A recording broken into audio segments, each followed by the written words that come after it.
7 जनवरी को हिमाचल प्रदेश के श्यामपुर इलाके में पुलिस आते जाते वाहनों की रूटीन चेकिंग कर रही थी। तभी पुलिस ने सामने से आ रहे वहां पर एक बाइक सवार को रोका। बाइक सवार इधर उधर भागा नहीं और वो आसानी से रुक गया और इसके बाद पुलिस वालों ने उसकी बाइक को चेक किया। सबसे पहले पुलिस वालों ने उसकी आरसी बुक और ड्राइविंग लाइसेंस को चेक किया। इसके बाद पुलिस वालों ने यह पूछा कि भाई तुम कहाँ से आ रहे हो।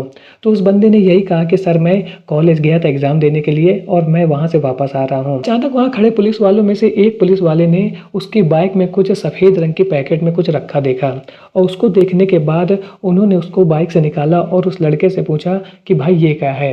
तो लड़के ने कहा कि सर ये मेरा नहीं है, पता नहीं ये कहाँ से आ गया है, आप खुद ही चेक कर लो ये क्या है। जब पुलिस वाले ने उस पैकेट को खोला तो उन्हें पता चला कि यह एक नशीला पदार्थ है और इसके बाद पुलिस वालों ने उस लड़के से कड़ाई से पूछताछ की तो भाई ये बताओ कि ये तुम कहाँ से लेकर के आए हो। तो लड़के ने यही कहा कि सर मैं तो स्कूल से आ रहा हूँ, मैं एग्ज़ाम देने गया था, कॉलेज से एग्ज़ाम देने के बाद मैं सीधे घर की ओर जा रहा हूँ। मुझको ये नहीं मालूम है कि ये पैकेट मेरी बाइक में कहाँ से आया। हाँ मेरी बाइक पार्किंग में ज़रूर खड़ी थी, तो हो सकता है वहाँ पर किसी ने मेरी पार्किंग में इस चीज़ को मेरी गाड़ी में रख दिया हो। चूँकि लड़का देखने में एक पढ़ने वाला स्टूडेंट लग रहा था और उसके कपड़ों से और हाव भाव से ऐसा नहीं लग रहा था कि वो कुछ गलत काम करता होगा। इसके बाद पुलिस वालों ने सबसे पहले उस लड़के के माँ बाप को फ़ोन किया और इसके बाद उसके माँ बाप भी वहाँ पहुँच जाते हैं और वो ये बताते हैं कि हाँ मेरा लड़का तो एग्ज़ाम देने गया था और ये एग्ज़ाम दे करके ही वापस लौट रहा है। अब पुलिस वालों को कुछ ऐसा लगने लगा कि शायद लड़के के साथ कुछ गलत हुआ है या किसी ने इसके साथ गलत करने की कोशिश की है। पुलिस वालों ने लड़के से यह पूछा कि भाई ये बताओ कि तुमको किस पर शक है कि जिसने तुम्हारे साथ ऐसी चाल चली है और ऐसा षड्यंत्र रचने की तुम्हारे खिलाफ कोशिश की है। तो लड़के ने यही कहा कि मुझे पूरा शक अपनी गर्लफ्रेंड के पिता पे है। मैं हर रोज़ अपनी गर्लफ्रेंड के घर में जाता हूँ और उसके साथ रात भर रुकता हूँ और उसके पिताजी ने एक रोज़ हम दोनों को आपस में संबंध बनाते हुए देख लिया था और जिसके बाद मेरी गर्लफ्रेंड के पिताजी ने मुझे और मेरी गर्लफ्रेंड को खूब डांटा था।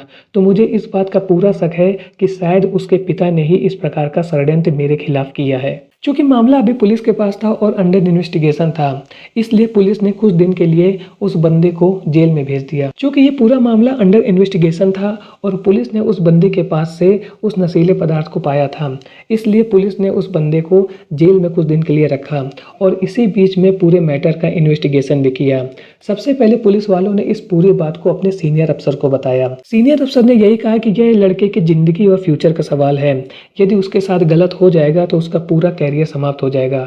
और उन्होंने पुलिस वालों को यही हिदायत दिया कि तुम इस मामले की पूरी जांच करो और दूध का दूध और पानी का पानी करो कि इसके पीछे की कहानी क्या है। इसके बाद थाना अध्यक्ष ने 4 पुलिस वालों की टीम बनाई और इसके बाद वो सबसे पहले उस स्कूल में पहुंचे जहां पर वह लड़का एग्ज़ाम देने के लिए गया था और पार्किंग एरिया में जा कर के लोगों से बातचीत किया। लोगों से बातचीत करने में यह पता चला कि जहां पर उस लड़की की बाइक पार्क थी वहां पर 2 लोग खड़े होकर के बात कर रहे थे और इसके बाद एक बंदा बाइक के पास गया था जिसको बाइक में कुछ रखते हुए लोगों ने देखा था। जब पुलिस वालों ने पार्किंग में मौजूद उन लोगों से बोला कि क्या तुम उस बंदे को पहचान जाओगे, तो लोगों ने यही कहा कि यदि वो बंदा हमारे सामने आ जाएगा तो हम उसको ज़रूर पहचान जाएंगे। और इसके बाद पुलिस वालों को ये क्लियर हो गया कि ज़रूर उस लड़के के साथ किसी न किसी तरीके का षड्यंत्र जरूर रचा गया है। लेकिन इस षड्यंत्र के पीछे कलाकार कौन है, इसने इस पूरी कहानी को रचा है, उसको अभी पकड़ा जाना बाकी था। इसके बाद पुलिस वाले उस लड़के की गर्लफ्रेंड के पिताजी को फ़ोन करते हैं और उनको बोलते हैं कि आप तुरंत थाने पर आ जाइए। जैसे ही उस लड़के के पिताजी थाने पर पहुंचते हैं, पुलिस वाले उससे कड़ाई से पूछताछ करते हैं और यह पूछते हैं कि क्या आपने इस घटना को अंजाम दिया है, क्या आप लड़के के स्कूल में पार्किंग एरिया में गए थे और वहां पर ही आपने इस नशीले पदार्थ को उसकी बाइक में रखा है। तो बहुत देर तक लड़की के पिता पुलिस वालों की जो कार्रवाई थी उसका सामना नहीं कर पाए और जैसे ही पुलिस वालों ने कड़ाई से उनसे पूछताछ की, उनकी हालत ख़राब हो गई और उन्होंने पूरा राज उगल दिया। लड़के के पिता ने यह बताया कि यह लड़का हर रोज़ उनके घर में रात को आता है और उनकी बेटी के साथ संबंध बनाता है। मैंने कई बार इनको रंगे हाथ पकड़ा है, लेकिन मैं अपनी बेटी को बार बार समझा रहा हूँ कि यह लड़का उसके लिए ठीक नहीं है, लेकिन वो मानने के लिए तैयार ही नहीं है। इसलिए मैंने ऐसा षड्यंत्र रचा और मैं अपने षड्यंत्र में कामयाब भी हो जाता यदि आप लोग इतनी सच्ची और ईमानदारी से कार्रवाई ना करते। तब पुलिस वालों ने लड़के के पिता से यह कहा कि यदि आपको ऐसा कुछ गलत लग रहा था तो आप सबसे पहले हमारे पास आते।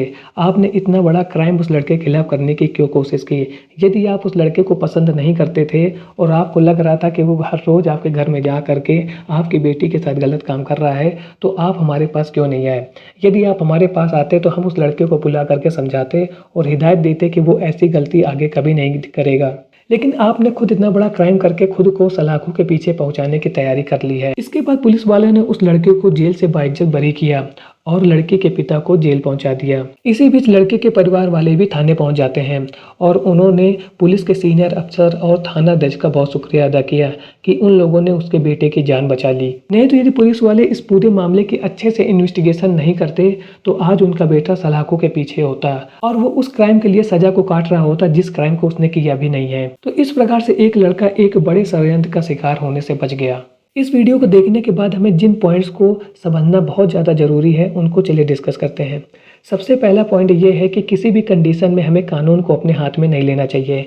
कोई भी कंडीशन हो, यदि आपको लगता है कि आपको पुलिस की सहायता लेने की ज़रूरत है तो आप सीधे पुलिस स्टेशन जाइए और अपनी पूरी बात को पुलिस वालों को बताइए।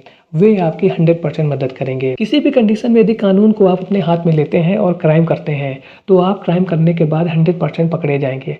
आप बच सकते ही नहीं हैं और जब आप पकड़े जाएंगे तो उसके बाद आपको सज़ा मिलेगी और वो ऐसी सज़ा होगी कि जिसको आप टाल सकते थे, लेकिन आपकी गलती की वजह से आज वो आपके गले का फंदा बन चुकी है। तो मेरा वीडियो देख रहे सभी लोगों से मेरी यही रिक्वेस्ट है कि किसी भी कंडीशन में कानून को अपने हाथ में ना ले। जब भी आपको ऐसा लगता है कि आपके साथ कुछ भी गलत हो रहा है, आप सीधे पुलिस की सहायता लीजिए या अपने बड़े बुजुर्गों से जो आपके आसपास है उनके साथ उसको विचार विमर्श कीजिए। आपको 100% अपनी प्रॉब्लम का सलूशन मिल जाएगा।